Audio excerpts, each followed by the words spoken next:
have Tesla Model Y, and let me show you how to change the voice recognition language. Let's begin.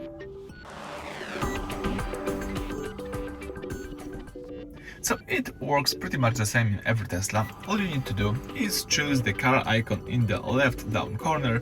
From the following view, let's choose display, and under display you've got two languages options. You can choose the touchscreen language. I'm using English right now, as you can see, and also you can change the voice recognition language. Now I'm using German. So now if I would like to speak and try to change something by using my voice commands, let me show you. So you need to pull this button here. Let's do it. Change to dark mode. It won't work because of the German language, but if I switch here from Deutsch to English, now we can try to say it again. Let's pull this button, this wheel, change to dark mode, and it worked perfectly. Let me do it again.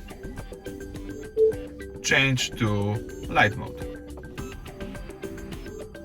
Okay, as you can see here, we've got also the full list of available languages. You can use English if you would like to, Spanish, German, French, Polish, etc. But let me leave it with English. So that's it for this video. Thank you for watching. Please subscribe to our channel and leave thumbs up.